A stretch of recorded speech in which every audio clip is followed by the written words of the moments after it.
In this video, I'm going to be talking about the image module, which allows you to upload an image or multiple images and have their size and position adjust in accordance with either the beat or the audio of your project. So I've got the module here, and you can see there's a square here that says drop file. So here you can either drag and drop an individual image like so. I've got a folder here with some images, so I can drag and drop an image onto there, and if I hit play, you'll see that image has loaded up. But you can also drop a whole folder of images here. So I've got this folder with a bunch of images in it, so I'm just going to drag that folder onto here.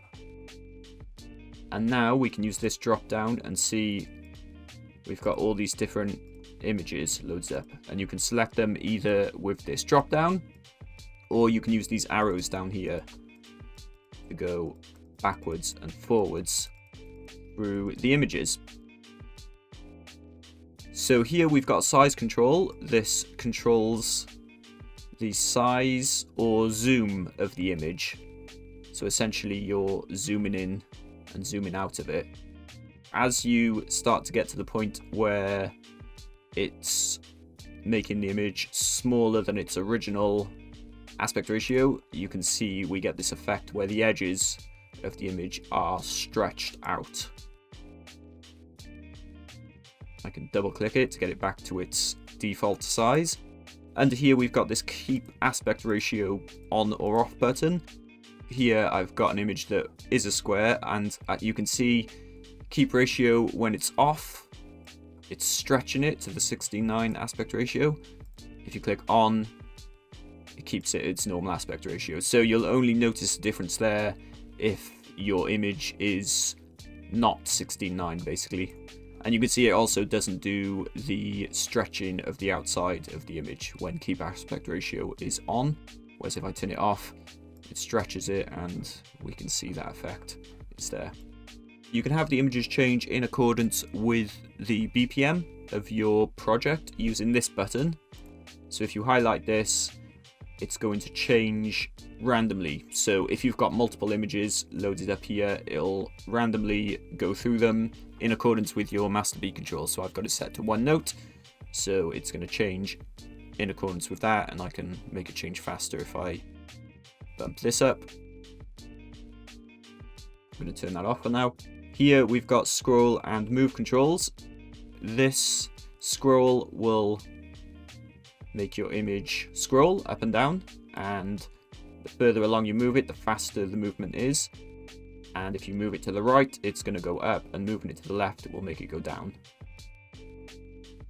And move does the same thing but horizontally, so it moves it left and right. And again, I move it more to the right, it's going faster, and if I move it to the left, it's going to move to the left, and the further I move it, the faster the movement is. And down in the bottom left, we've got our usual transparency controls. I don't have anything loaded underneath this, so as I'm making it more transparent, it's just going to black because there's nothing underneath it. And here we've got blend modes, but again, because there's nothing underneath it, that's not going to do anything in this instance.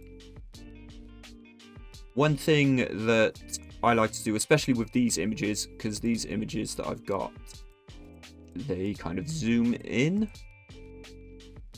So I want to cycle through these, but I want to do it in order, because doing it randomly, I'm not getting that zoom in, zoom out effect, because it's just going through them randomly. What you can do if you want to have them go through in a particular order is use an LFO and map it to, well, whichever button you want. So in my case, if I wanted to zoom in, I'm going to go backwards. And if I wanted to zoom out, I would use the forwards button, just because that's the way the images are ordered in this instance. So what I can do is get an LFO, and I'm going to map it to the back button. I am going to set the rate to 1, that's fine.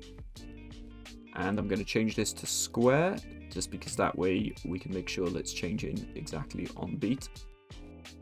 And now every bar, it's going to change the image in order, so I can get this zooming in effect with these particular images. So if I play some audio with that, we can see what that looks like.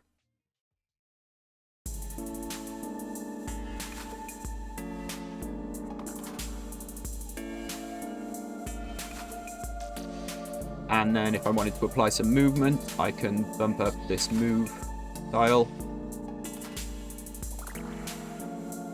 Or if I want vertical movement, I can use the scroll control. And if I wanted the size to change in accordance with the audio, for example, I could do this.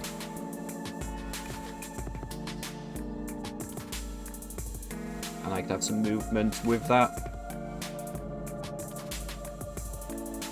And you can get some diagonal movement if you use the move and scroll controls at the same time.